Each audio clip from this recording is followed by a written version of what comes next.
ஓம் சாய்ராம், ஜெய் சாய்ராம். என் அன்பு குழந்தையே, நிச்சயம் நீ நினைத்து கூட பார்க்க முடியாத அளவுக்கு உன்னுடைய வாழ்க்கை தரத்தை நான் மாற்றி காமிக்கப் போகின்றேன். நீ உன் மனதில் வெகு நாட்களாக ஒன்றை பற்றி விரும்பிக் கொண்டே இருக்கின்றாய். நீ விரும்பியதை உனக்கு நான் கொடுக்கப் போகின்றேன். விரைவில் அதை நீ பெறுவாய். உன்னுடைய வாழ்வில் அனைத்து மங்களங்களுமே உண்டாகப் போகின்றது. உனக்கு நன்மை செய்வதற்காக தூரத்திலிருந்து ஒரு அழைப்பு வரும். அந்த அழைப்பை நீ ஏற்றுக்கொள். உனக்கு நன்மை செய்ய தூரத்திலிருந்து ஒரு அழைப்பு வரும். மீண்டும் சொல்கிறேன், உன்னுடைய மரியாதை உயரும். அந்த அழைப்பை நீ அவமரியாதை செய்து விடாதே. கண்டும் காணாமலும் இருந்து விடாதே. உனக்கு மரியாதை, புகழ், செல்வம் என எல்லாமே கிடைக்கும். நான் சொல்வது போலவே செய்துவிடு. நீ வாழ்க்கையில் இதுவரைப்பட்ட வேதனைகளை நான் பார்க்காமல் இல்லை. உன்னுடைய வேதனைகள் எல்லாம் காணாமல் போகப் போகின்றது. உன்னுடைய மனமானது படும்பாடு எனக்கு மட்டுமே தெரியும். மற்றவர்களுக்காக யோசிக்கின்ற உன்னுடைய மனம் உதவி என்ற சொல்லை ஒருவர் சொல்வதற்கு முன்னால் அவர்களுக்காக போய் நீ உதவி செய்கின்றாய். அதே நேரத்தில் மற்றவர்கள் முன் அவர்களுக்காக அவமானமும் படுகின்றாய். ஏன் இப்படி இருக்கின்றாய்? சுயநலத்திலும் ஒரு பொதுநலம் வேண்டும்தான். பொதுநலமாகவே இருக்காதே, கொஞ்சம் சுயநலமாகவும் இரு. உதவி என்று உன்னிடம் வந்தால் உன்னால் முடிந்த வரைக்கும் அவர்களுக்கு உதவி செய். முடியவில்லை என்றால் நல்வார்த்தைகளை சொல்லி அனுப்பிவிடு. ஆனால் நீ உதவி செய்ய போய் மற்றவரிடம் உதவி கேட்டு நிற்கும் நிலைமைக்கு நீ வரக்கூடாது என்ற நோக்கத்தில் தான் நான் சொல்கிறேன். புரிகிறதா? என்ன செய்தாலும் உன் சக்திக்கு உட்பட்டு செய். யாரும் மனதையும் காயப்படுத்தக்கூடாது என்று நினைப்பது சரிதான்.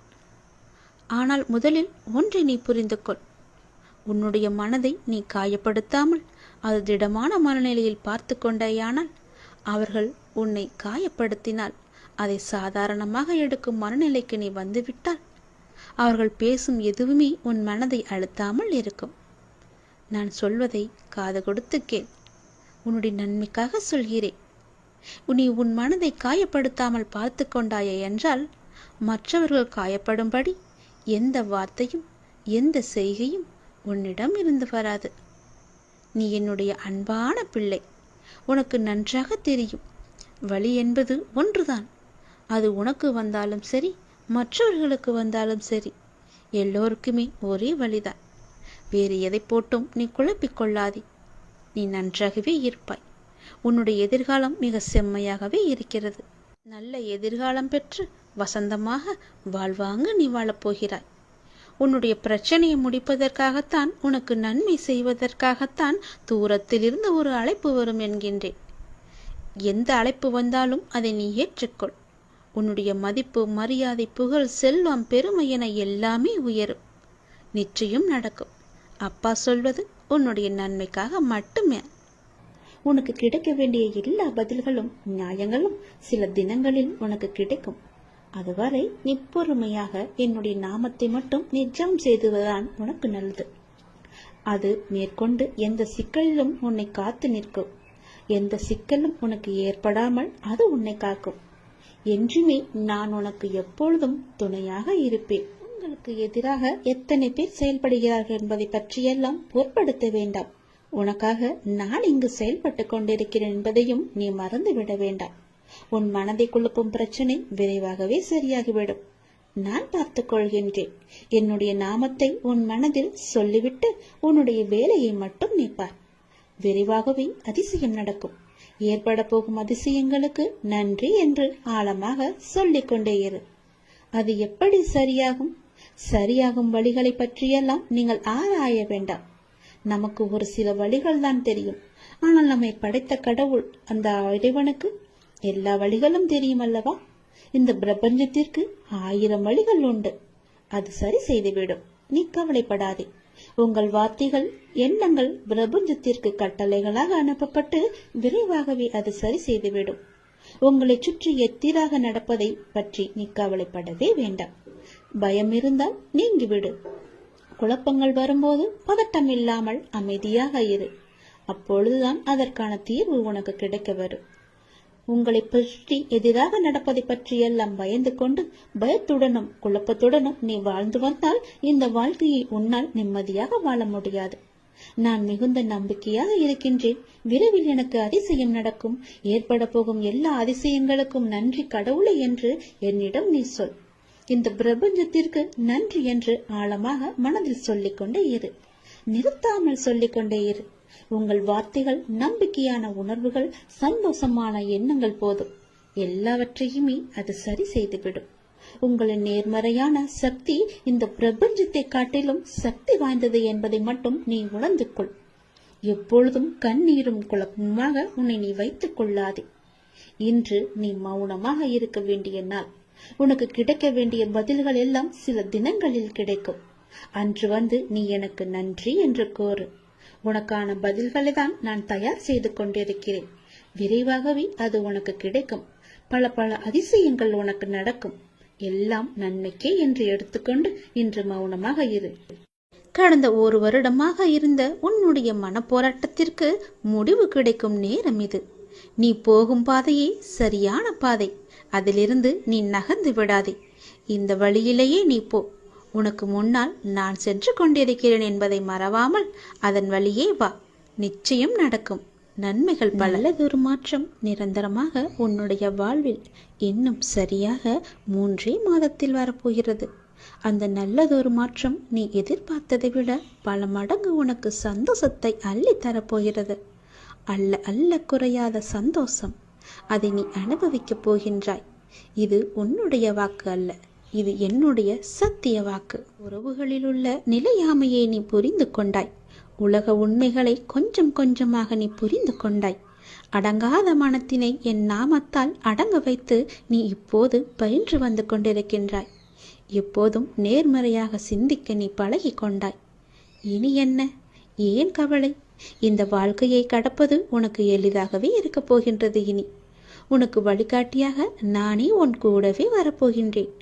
உன் கர்ம வினையை தீர்க்க வைத்து இந்த வாழ்வை நீ நிம்மதியோடு கடக்க நீ என்ன செய்ய வேண்டும் என்பதை அவ்வப்போது உனக்கு நான் குறித்து கொண்டே இருப்பேன். குறிப்பால் உணர்த்தி கொண்டே இருப்பேன். நீ தயங்காமல் முன்னேறு. நான் உன்னுடன் எப்போதுமே இருப்பேன். உனக்கு எல்லாவற்றையும் புரிய வைத்து உன்னுடைய வாழ்க்கையை செம்மையாக மாற்றி காமிக்கின்றேன். கடந்த 1 வருடமாக இருந்த உன்னுடைய ஒரு மனப்போராட்டத்திற்கு இப்போது முடிவு கிடைக்கும் நேரம். உன் மனம் 1 வருடமாக பட்ட பாடு எனக்கு தெரியாதா? எத்தனை அல்லல்கள் பட்டிருக்கிறது, எத்தனை துன்பங்களை சந்தித்திருக்கிறது, எத்தனை கஷ்டங்களை அது அனுபவித்திருக்கிறது. எல்லோற்றுக்கும் ஒரு முடிவு கட்டப் போகின்றேன். உன்னுடைய பொறுமைக்கு பலன் கிடைக்கும் நேரம் இது. நீ இதுவரை கடந்து வந்த பாதையில் நீ பட்ட கஷ்டங்களுக்கு ஒரு முடிவு காணப்பாய். யார் உன்னை கைவிட்டாலும் உன் நம்பிக்கை உன்னை கைவிடாமல் உன்னை இவ்வளவு தூரம் அழைத்து வந்திருக்கின்றது. நான் நம்பும் என்னுடைய அப்பா என்னை காப்பாற்றுவார் என்ற நம்பிக்கை உனக்குள்ளே ஆழமாக பதிந்திருக்கிறது. அதுவே உன்னை இத்தனை தூரம் பாதுகாப்பாக அழைத்து வந்திருக்கிறது தெரியுமா? அந்த நம்பிக்கையோடு சேர்ந்த நேர்மறை எண்ணங்களும் அது எல்லாமே கூடி உன் வாழ்வின் பொன்னான தருணங்களை அது உனக்கு உருவாக்கி தரப்போகிறது. மகிழ்ச்சியாகவே இரு. உன்னுடைய வாழ்க்கை சரியான திசையில் நகர ஆரம்பித்திருக்கிறது. அது சரியான வழியில்தான் போய்கொண்டிருக்கிறது. அதை மாயை என்ற வலையில் நீ சிக்கிக்கொண்டு மாற்றி போக நினைக்காதே. அது தவறாக விடும். நான் சொல்வதை கேள். உனக்கு நல்லது நடக்கப் போகிறது. எத்தனை வருடங்களாக நீ தவித்து கொண்டிருந்தாய். எவ்வளவு மனப்போராட்டங்களை எல்லாம் அனுபவித்து கொண்டிருந்தாய். சந்தோஷத்தையே நீ மறந்து விட்டாய். அவ்வளவு துன்பங்களை நீ அனுபவித்து விட்டாய் அல்லவா? அது எல்லாமே இப்போது முடியப் போகிறது. சந்தோஷமாக நீ உன் வாழ்க்கையை ஆரம்பிக்கப் போகிறாய். உனக்கு துணையாக உன்னுடைய அப்பா நான் இருக்கும்போது எதையும் கவலைப்படாதே. எதை பற்றியும் நீ சிந்திக்காதே. மகிழ்ச்சியாகவே இரு. நிறைய மகிழ்ச்சியான தருணங்கள் இனி ஒன்றின் பின் ஒன்றாக உன்னை நோக்கி வந்து கொண்டே இருக்கிறது. இதுதான் சரியான திசை. யார் எது சொன்னாலும் அதை காதில் வாங்காதே. அங்கு உன்னை பயமுடுத்துபவர்கள்தான் நிறைய பேர் இருப்பார்கள். அவற்றையெல்லாம் நீ காதில் வாங்காமல் நீ போகும் பாதையே சரியான பாதை என்று நகர்ந்து போய்கொண்டே இரு. இதற்காகவும் நீ அதிலிருந்து பின் வாங்கக்கூடாது. ஓம் நமச்சிவாய. திருச்சிற்றம்பலம். சிவாய நமக. சிவசிவாய நமக. உன் உள்ளத்தில் உள்ள ஆசையை என்னிடம் இப்போது சொல். நான் ததாஸ்து என்று ஆசீர்வதிக்கின்றேன். அந்த ததாஸ்து என்பது உன்னுடைய ஆசையை நிறைவேற்றும் மந்திர சொல். அப்படியே ஆகட்டும் என்று நான் அதற்கு ஆசீர்வாதம் தருகிறேன். என் மேல் நம்பிக்கை கொண்டு உன்னுடைய உள்ளத்து ஆசையை என்னிடம் சொல். என் அன்பு குழந்தையே, நீ எதற்குமே பதறக்கூடாது. ஏதும் சிதற விடாமல் காக்க என் நேரமும் உன்னையே நான் பார்த்து கொண்டு இருக்கிறேன் என்பதை நீ உணர்ந்து கொள். நீங்கள் அறிய வேண்டியது என்னவென்றால், என்னை நம்பி வந்த உன்னை நான் கீழே விழ அனுமதிக்க மாட்டேன் என்பதை நீ நம்ப வேண்டும். நீ என்னிடம் வந்து அமர்ந்தது எனது கண்களை உற்றுப்பார். அமர்ந்து என் கண்களை உற்று பார்த்தால்தான் நான் உனக்குள் இருப்பதை நீ உணர்வாய். என்னுள் உயிர் இருப்பதை நீ அறிவாய். உன் மனதின் கவலைகளை நான் அறிந்து வைத்திருக்கின்றேன். நீதான் என்னை அறிய மறுக்கின்றாய். எல்லா கவலைகளும் உன்னை விட்டு அகல நான் உனக்கு அருள் புரிகின்றேன். கவலையே படாதே. உன்னுடைய சிக்கல்களுக்கு சரியான தீர்வையும் நான் தருகின்றேன். நீ எதை பற்றியும் கவலைப்பட அவசியமும் இல்லை, தேவையும் இல்லை. எந்த விஷயத்தை பற்றியும் எவ்வித கஷ்டமும் உனக்கு கிடையாது. என்னுடைய மொழிகளில் முழுமையான நம்பிக்கை வைத்தால் உன்னுடைய சிக்கல்களான சந்தேகங்களை நான் தீர்த்து வைக்கிறேன். அதற்கு சரியான முடிவையும் நான் தருகிறேன். அப்பாவை தரிசனம் செய். உன்னுடைய அப்பாவாக நினைத்து என்னை நீ தரிசனம் செய். என்னுடைய பாதங்களில் நீ வந்தனம் செய். உம்முடைய உள்ளத்து ஆசையை என்னிடம் விளக்கமாகச் சொல். நான் உங்களை ஆசீர்வாதம் செய்கிறேன். நம்பிக்கையுடன் நான் உங்களுக்கு இருப்பேன் என்ற நம்பிக்கை உன் மனதில் இருந்தால் ததாஸ்து என்ற வார்த்தை என் நாவிலிருந்து வரும். அந்த ததாஸ்து என்பது அப்படியே ஆகட்டும் என்பதற்கான பொருள். என் மீதான நம்பிக்கையை வளர்த்து கொண்டு என் உள்ளத்து ஆசையை என்னிடம் வந்து சொல்லிவிடு. யாருக்கும் எந்த தீங்கும் செய்யாத அளவுக்கு என்னுடைய நாமத்தை நீ உச்சரித்து கொண்டே வா. இந்த இம்மையிலாகட்டும் மறுமையிலாகட்டும் உன்னை காப்பது என் கடமை, என் பொறுப்பு என்று பலமுறை நான் சொல்லியிருக்கிறேன். கவலையே படாதே. இறைவா, நடத்தியதும் நீ, நடத்தப் போவதும் நீ. நடப்பவை அனைத்தும் நன்மை தருவதாக இருக்கட்டும் என்ற நம்பிக்கையோடு நீ தொடங்கு. நிச்சயம் உன் ஆசை நிறைவேறும். உன்னுடைய துன்பங்கள் எல்லாம் முடிவடைந்துவிடும். அறிவு என்பது படிப்பறிவை சார்ந்தது அல்ல. நமக்கு கிடைத்த அனுபவத்தையும் சூழ்நிலையையும் வைத்து எதிர்காலத்தை கையாளும் தன்மைக்கு பெயர்தான் அறிவு. நீ அறிவோடு நடந்து கொள். இன்றைய விடியல் உனக்கானது. இன்று உனக்கு நல்லது மட்டுமே நான் நடத்தி காமிப்பேன். உன் ஆசையை சொல். ததாஸ்து என்று சொல்கிறேன். நடப்பவை அனைத்தும் நன்மைக்கே. என் வாழ்க்கை சோகம் நிறைந்தது என்று ஒரு பொழுதும் நினைக்காதீர்கள். எல்லாம் நிறைவாயிருக்கும் வாழ்க்கை இங்கு யாருக்குமே அமைவதில்லை என்பதே உண்மை. நல்லது நடக்கும் என்று நம்பிக்கொண்டே தன் வாழ்நாளை ஏக்கத்துடன் தொலைத்துக் கொண்டு இருப்பவன் முட்டாள். எது நடந்தாலும் சந்தோஷமாக எடுத்துபவன் தான் புத்திசாலி. சந்தேகப்படுபவர்களை நம்பாதே, நம்புபவர்களை சந்தேகப்படாதே. வார்த்தைகளால் மோதுவதை விட மௌனமாய் இருப்பது அறிவுபூர்வமானது. இருவரில் ஒருவருக்கு ஏற்படும் மன காயங்களையேனும் நாம் தவிர்க்கலாம். உலகத்தில் எல்லாம் தெரிந்தவர் என எவருமே இல்லை, எதுவும் தெரியாதவர் எனவும் எவருமே இல்லை. நல்லதே நடக்கும். நடப்பவை அனைத்தும் நல்லதுக்கே என்று நம்புங்கள். வாழ்க்கை மிகவும் அருமையாக இருக்கும். கெட்ட எண்ணங்களை மாற்றி அமைத்துக் கொண்டீர்களேயானால் உங்கள் வாழ்க்கை மிகுந்த மகிழ்ச்சியுடன் காணப்படும். மகிழ்ச்சி வந்துவிட்டால் பணம் தானாகவே வர ஆரம்பிக்கும். நீ எப்படி மீண்டு வருவாய் என பலர் உன்னை கேலி செய்யலாம். நீ வருந்தாதே. எல்லாம் பழைய சோறு. நானோ உனக்கு புதியதாக சமைக்கப் போகிறேன். உன்னுடைய பசி யாரும். நீ சோர்ந்து போனால் எதையும் சாதிக்க முடியாது. இதோ நான் சாரதியாக வந்துள்ளேன். நீ எனது அர்ஜுனன், எனக்கு பிரியமுள்ள நண்பன். துன்பம் என்கிற எதிரியை துரத்திட எனது துணையோடும் எனது பலத்தோடும் போர்க்களம் வந்து நிற்கின்ற அர்ஜுனன் நீ. கண்களை திறந்து பார். நானே உனது ஸ்ரீகிருஷ்ணன். என் பிரியமான நண்பனுக்கு நான் சாரத்தியம் செய்யும் போது எந்த துன்பம் உன்னை தொட முடியாது. உன் மனம் என்னும் தேரில் நான் அமர்ந்து வழிநடத்தி செல்லும் போது இனி உன்னை யாரால் வெற்றி கொள்ள முடியும்?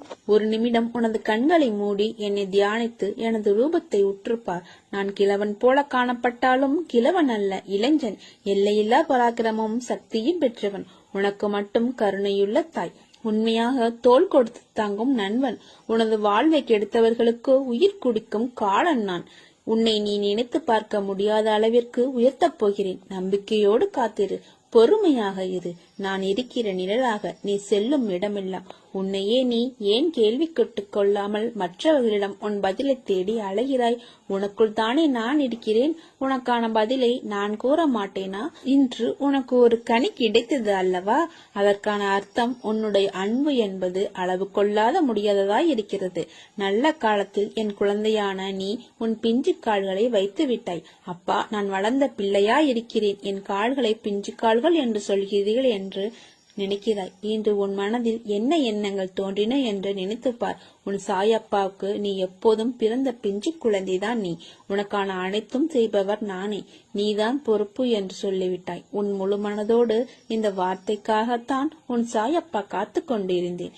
இனிமேல் உன்னுடைய அனைத்து விஷயங்களுமே நான் செய்பவைதான். என்னை நம்பி முழுமையாக சரணடைந்து விட்டவர்களை நான் புறம் தள்ளுவது இல்லை. அவர்களுடைய அனைத்து விஷயங்களுக்கும் நான் பொறுப்பேற்கிறேன். அவர்களை காப்பதே என்னுடைய வேலை. அவர்களை நன்மை தீமை கணக்கி பார்த்து காப்பாற்றும் தன்மையுள்ளவன் நான். மனதில் ஏதோ கோரிக்கைகளை வைத்துக் கொண்டு என்னை ஆராதிக்கிறாய். அந்த கோரிக்கைகளின் நன்மை தீமைகளை உனக்கு தெரியாது. நிறைவேற வேண்டும் என்ற ஆவல் மட்டுமே உன்னுடன் இருக்கிறது. உனக்கு நன்மை பயக்கும் கோரிக்கைகளை நான் நிறைவேற்றுவேன். மீண்டும் முன்னில் மற்றொரு கோரிக்கை துளிர் விடுகிறது. அந்த கோரிக்கை நிறைவேறாத போது என் மேல் நம்பிக்கை குறைகிறது. சிறுவன் விளக்கை நோக்கி நகர்ந்து செல்கிறான் என்றால் அதை தொடர் நினைக்கிறான் என்று அர்த்தம். தாய் அந்த விஷயத்தை கவனித்து விளக்கை தூரமாக வைக்கிறாள். சிறுவன் அடமெடுத்து கோபித்து அழுகிறான். அந்த அழுகை தாய்க்கு இனிமையாகவே இருக்கும். உனக்கு நிறைவேறாத கோரிக்கைகளை விஷயத்தை கூட நான் தாய் போன்றவனே. தாய் குழந்தையை அரவணைத்து ஸ்தானத்தை தருகிறாள். அவ்விதமாகவே நான் உன்னை நேசிக்கிறேன். எப்படி ஸ்தானங்களில் இருந்து பால் குழந்தையின் தொண்டையில் மிகவும் ரகசியமாக சப்தமில்லாமல் செல்கிறதோ, உன்னிடம் என் அன்பு கூட அப்படியே இருக்கும்.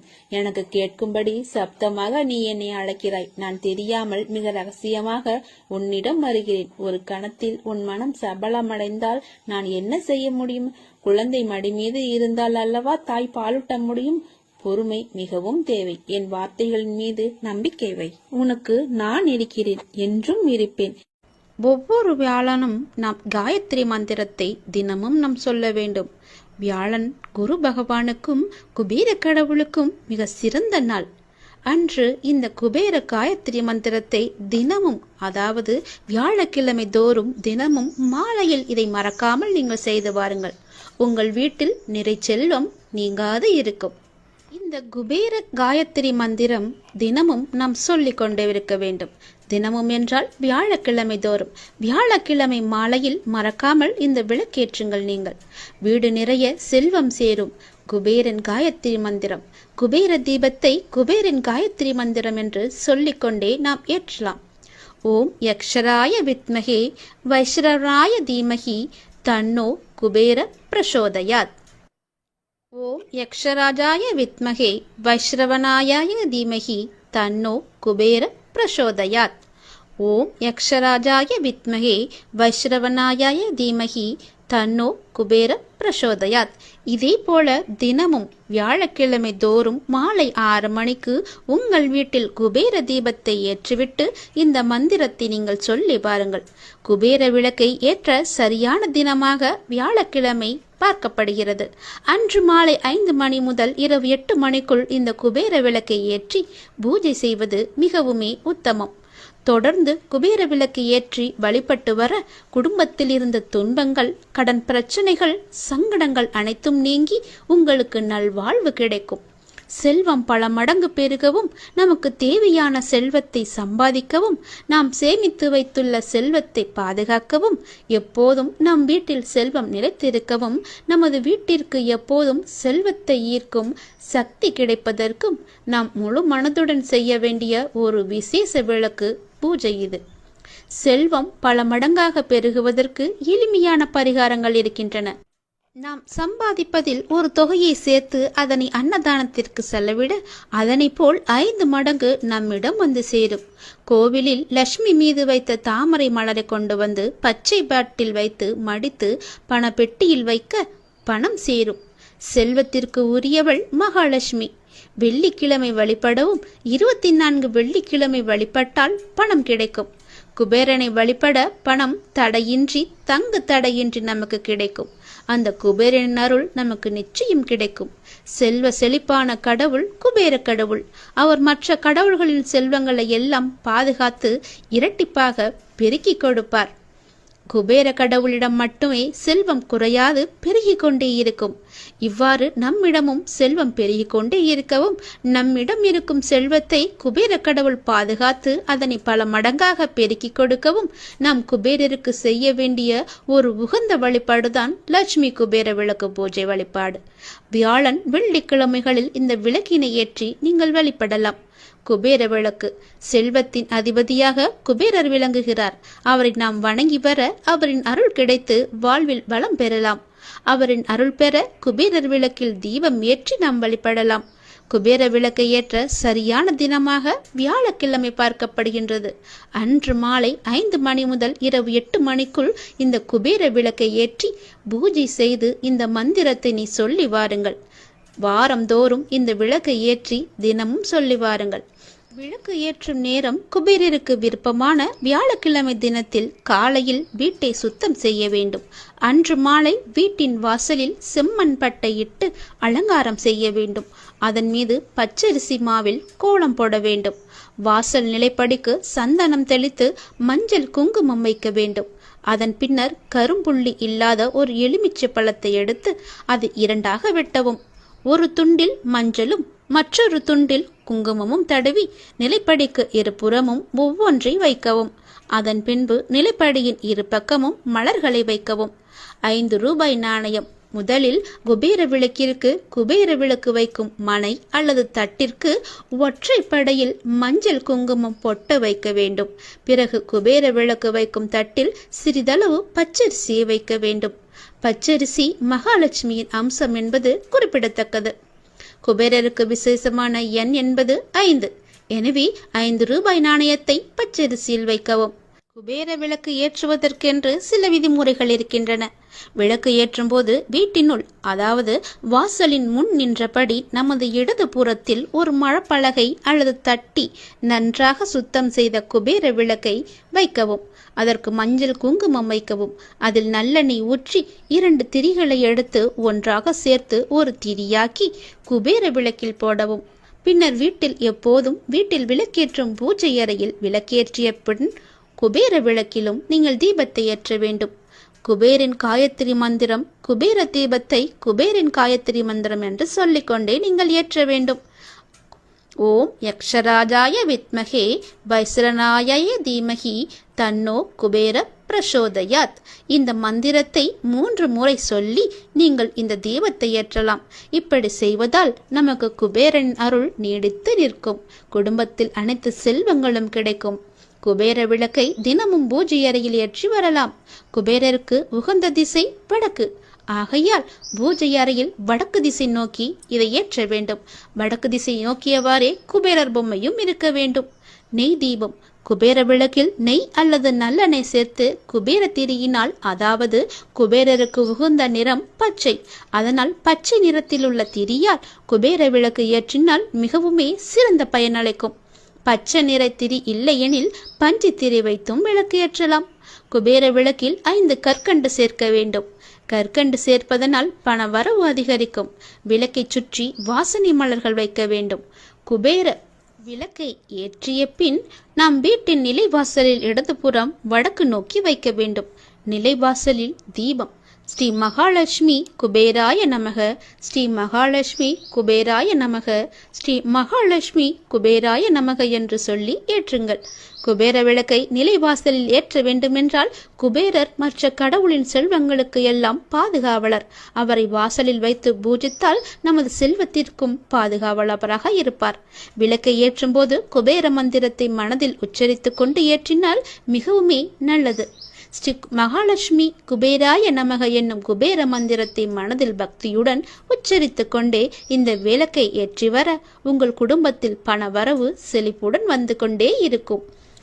ஒவ்வொரு வியாழக்கிழமையும் மாலை 5 to 8 மணிக்குள் உங்கள் வீட்டு நிலைவாசற்படியில் எவ்வாறு வடதிசை நோக்கி குபேர விளக்கு ஏற்றி வர உங்கள் வீட்டில் எப்போதும் செல்வம் குறையாமல் பெருகிக் கொண்டே இருக்கும். தொடர்ந்து குபேர விளக்கு ஏற்றி வழிபட்டு வர குடும்பத்தில் இருந்த துன்பங்கள், கடன் பிரச்சனைகள், சங்கடங்கள் அனைத்தும் நீங்கி நல்வாழ்வு உங்களுக்கு கிடைக்கும். உங்கள் இல்லத்தில் செல்வமும் மகிழ்ச்சியும் நீடித்து இருக்கட்டும். ஓம் ஸ்ரீம் கிரீம் லட்சுமி குபேராய நமக. ஓம் ஸ்ரீம் கிரீம் லட்சுமி குபேராய நமக. ஓம் ஸ்ரீம் கிரீம் லட்சுமி குபேராய நமக. நான் சொல்வது போலவே செய். உன் வீட்டில் நிச்சயம் குபேரர் தானாகவே குடியேறுவார். உன் பண கஷ்டங்கள் எல்லாமே உடனடியாகவே தீர்ந்துவிடும்.